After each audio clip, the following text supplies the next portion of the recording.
ದಟ್ಟ ಕಾಡಿನಲ್ಲೊಂದು ಹೆಮ್ಮರದ ಹೊದರಿನಲ್ಲಿ ಇರುತ್ತಿತ್ತು ಪುಟ್ಟ ಸಂಸಾರ ಹೂಡಿ. ಮುತ್ತು ಬಿಳಿ ಪಾರಿವಾಳಗಳ ಜೋಡಿ.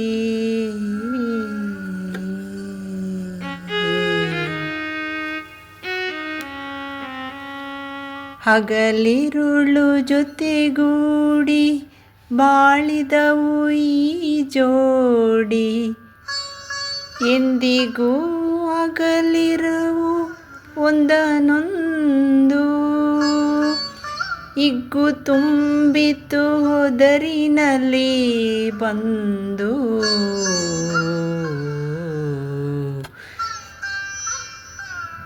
ದಟ್ಟ ಕಾಡಿನಲ್ಲೊಂದು ಹೆಮ್ಮರದ ಹೊದರಿನಲ್ಲಿ ಇರುತ್ತಿತ್ತು ಪುಟ್ಟ ಸಂಸಾರ ಹೂಡಿ.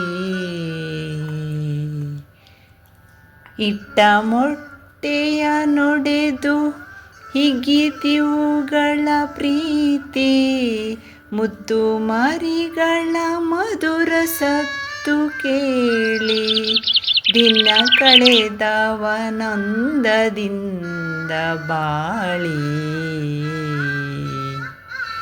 ದಟ್ಟ ಕಾಡಿನಲ್ಲೊಂದು ಹೆಮ್ಮರದ ಹೊದರಿನಲ್ಲಿ ಇರುತ್ತಿತ್ತು ಪುಟ್ಟ ಸಂಸಾರ ಹೂಡಿ. ಬೇಡನೊಬ್ಬನು ಬಂದು ಬಲೆಯ ಹರಡಿದನೊಮ್ಮೆ. ಪುಟ್ಟ ಮರಿಗಳು ಹಾರಿ ಸಿಲುಕಿ ಸೇರೆಗೆ ಚಿತ್ಕರಿಸತೊಡಗಿದವು ಬರಲು ಹೊರಗೆ. ಬೇಡನೊಬ್ಬನು ಬಂದು ಬಲೆಯ ಹರಡಿದನೊಮ್ಮೆ. ಪುಟ್ಟ ಮರಿಗಳು ಹಾರಿ ಸಿಲುಕಿ ಸೇರೆಗೆ ಚಿತ್ಕರಿಸತೊಡಗಿದವು ಬರಲು ಹೊರಗೆ. ದಟ್ಟ ಕಾಡಿನಲ್ಲೊಂದು ಹೆಮ್ಮರದ ಹೊದರಿನಲ್ಲಿ ಇರುತ್ತಿತ್ತು ಪುಟ್ಟ ಸಂಸಾರ ಹೂಡಿ.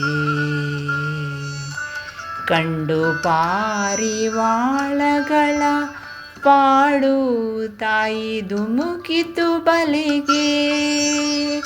ಹೆಂಡತಿಯ ನಗಲಿರದ ಗಂಡು ಹಕ್ಕಿ ಒಳಗೆ ಬಂದಿತು ಬಳಿಗೆ ಬಿಕ್ಕಿ ಬಿಕ್ಕಿ.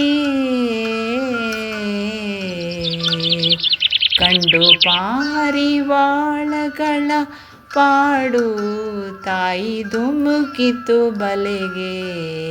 ಹೆಂಡತಿಯ ನಗಲಿರದ ಗಂಡು ಹಕ್ಕಿ ಒಳಗೆ ಬಂದಿತು ಬಳಿಗೆ ಬಿಕ್ಕಿ ಬಿಕ್ಕಿ. ದಟ್ಟ ಕಾಡಿನಲ್ಲೊಂದು ಹೆಮ್ಮರದ ಹೊದರಿನಲ್ಲಿ ಇರುತ್ತಿತ್ತು ಪುಟ್ಟ ಸಂಸಾರ ಹೂಡಿ.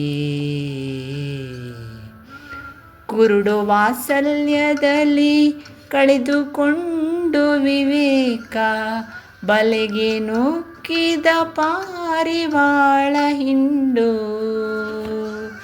ಹಸಿದ ಬೇಡನು ನಡೆದ ಹೊತ್ತುಕೊಂಡು.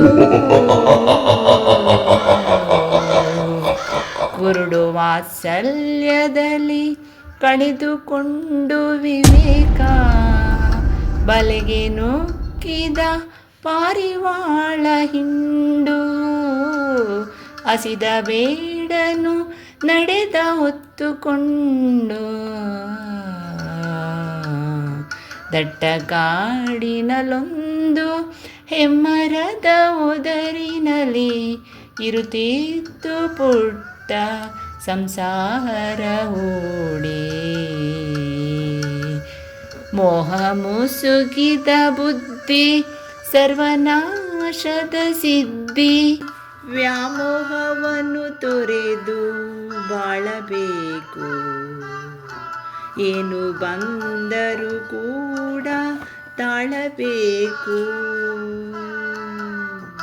ಮೋಹ ಮುಸುಕಿದ ಬುದ್ಧಿ ಸರ್ವನಾಶದ ಸಿದ್ಧಿ. ವ್ಯಾಮೋಹವನ್ನು ತೊರೆದು ಬಾಳಬೇಕು. ಏನು ಬಂದರೂ ಕೂಡ ತಾಳಬೇಕು.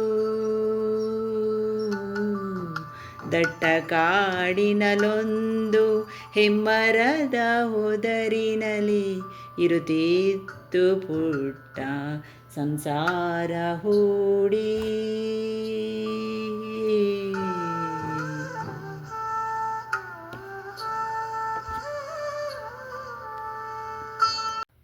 ಪದಗಳ ಅರ್ಥ: ಮುಸುಕು, ಆವರಿಸು, ಸುತ್ತುವರಿ.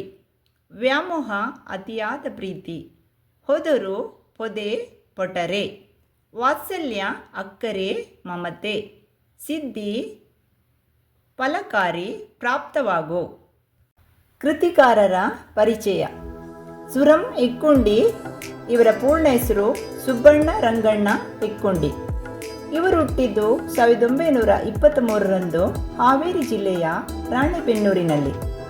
1944ರಲ್ಲಿ BA ಆನರ್ಸ್ ಪದವಿ ಪಡೆದ ಇಕ್ಕುಂಡಿಯವರು ಉತ್ತರ ಕನ್ನಡ ಜಿಲ್ಲೆಯ ಬಂಕಿಕೊಳ್ಳದಲ್ಲಿ ಪ್ರೌಢಶಾಲೆಯ ಅಧ್ಯಾಪಕರಾದರು. 25 ವರ್ಷಗಳ ಸೇವೆ ನಂತರ ಅಲ್ಲಿಯೇ ಮುಖ್ಯೋಪಾಧ್ಯಾಯರಾದರು. ಇವರ ಕೃತಿಗಳು: ಕವನ ಸಂಕಲನ ಶ್ರೀ ಆನಂದ ತೀರ್ಥರು, ಸಂತಾನ ಆವಾಡಿಗ ಹುಡುಗ, ಮತ್ಸ್ಯಗಂಧಿ, ಬಕುಳದ ಹೂಗಳು, ಕಥಾ ಸಂಕಲನ, ನೆರಳು, ಕಾದಂಬರಿ, ಪ್ರತಿಬಿಂಬಗಳು, ಸೋವಿಯತ್ ಲ್ಯಾಂಡ್ನ ನೆಹರು ಪುರಸ್ಕಾರ, ಕರ್ನಾಟಕ ಸಾಹಿತ್ಯ ಅಕಾಡೆಮಿ ಬಹುಮಾನ, ಕೇಂದ್ರ ಸಾಹಿತ್ಯ ಅಕಾಡೆಮಿ ಪುರಸ್ಕಾರ ದೊರೆತಿವೆ. ಶ್ರೀಯುತರು 1995ರಲ್ಲಿ ನಿಧನರಾದರು. ಪ್ರಸ್ತುತ ಪಾರಿವಾಳ ಪದ್ಯವನ್ನು ಸುರಂ ಇಕ್ಕುಂಡಿಯವರ ಸಮಗ್ರ ಕಥಾ ಕವನಗಳು ಎಂಬ ಕೃತಿಯಿಂದ ಆರಿಸಲಾಗಿದೆ. ಪದ್ಯದ ಸಾರಾಂಶ: ದಟ್ಟ ಕಾಡಿನಲ್ಲಿದ್ದ ಹೆಮ್ಮರದ ಪೊಟರೆಯಲ್ಲಿ ಮುದ್ದಾದ ಬಿಳಿ ಪಾರಿವಾಳಗಳ ಜೋಡಿ ವಾಸವಾಗಿದ್ದವು. ಅವು ಹಗಲಿರುಳು ಸದಾ ಕಾಲ ಜೊತೆಯಾಗಿಯೇ ಇರುತ್ತಿದ್ದವು. ಅವುಗಳು ಇಟ್ಟ ಮೊಟ್ಟೆಯಿಂದ ಹೊರಬಿದ್ದ ಪುಟ್ಟ ಪಾರಿವಾಳಗಳ ಮಧುರ ಚಿಲಿಪಿಲಿ ನಾದ ಕೇಳಿ ಆನಂದದಿಂದ ಬಾಳುತ್ತಿದ್ದವು. ಅವುಗಳು ಇಟ್ಟ ಮೊಟ್ಟೆಯಿಂದ ಹೊರಬಿದ್ದ ಪುಟ್ಟ ಪಾರಿವಾಳಗಳ ಮಧುರವಾದ ಚಿಲಿಪಿಲಿ ನಾದ ಕೇಳಿ ಆನಂದದಿಂದ ಬಾಳುತ್ತಿದ್ದ ದಿನಗಳಲ್ಲಿ ಒಮ್ಮೆ ಅಲ್ಲಿಗೆ ಬಂದ ಬೇಟೆಗಾರನೊಬ್ಬನು ಬಲೆಯನ್ನು ಹೂಡಿದನು. ಅದರಲ್ಲಿದ್ದ ಹಾರಿದ ಪುಟ್ಟ ಮರಿಗಳು ಚಿತ್ಕರಿಸತೊಡಗಿದವು. ಅವುಗಳ ಪಾಡು ನೋಡಲಾರದ ತಾಯಿ ಪಾರಿವಾಳವು ತಾನು ಬಲೆಯಲ್ಲಿ ಧುಮುಕಿತು. ಅದನ್ನು ಅಗಲಿರದ ಗಂಡು ಪಾರಿವಾಳವು ಸಹ ಬಲೆಯೊಳಗೆ ಹಾರಿದಾಗ ಬೇಡನು ಬಲೆಯಲ್ಲಿ ಸಿಲುಕಿದ ಪಾರಿವಾಳಗಳ ಹಿಂಡನ್ನು ಹೊತ್ತು ನಡೆದನು. ತಂದೆ ತಾಯಿ ಪಾರಿವಾಳಗಳು ಕುರುಡು ವಾತ್ಸಲ್ಯಕ್ಕೆ ಒಳಗಾಗಿ ಮರಿಗಳೊಂದಿಗೆ ತಾವು ಬಲೆಯಲ್ಲಿ ಸಿಲುಕಿದ್ದರಿಂದ ಅವುಗಳಿಗೆ ದುರ್ಗತಿ ಒದಗಿತು.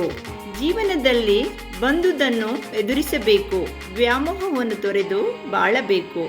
ಮೋಹ ಮುಸುಕಿದ ಬುದ್ಧಿಯಿಂದ ನಾಶವು ಬಂದೊದಗುವುದು ಎಂಬುದನ್ನು ಅರಿಯದೇ ಇದ್ದರೆ ಪಾರಿವಾಳಗಳ ಸ್ಥಿತಿ ಬಂದೊದಗುವುದು. ಆದ್ದರಿಂದ ವ್ಯಾಮೋಹ ತೊರೆದು ತಾಳ್ಮೆಯಿಂದ ಯೋಚಿಸಿ ಕಾರ್ಯ ಸಾಧನೆ ಮಾಡಬೇಕು ಎನ್ನುವುದೇ ಈ ಕವನದ ಆಶಯವಾಗಿದೆ.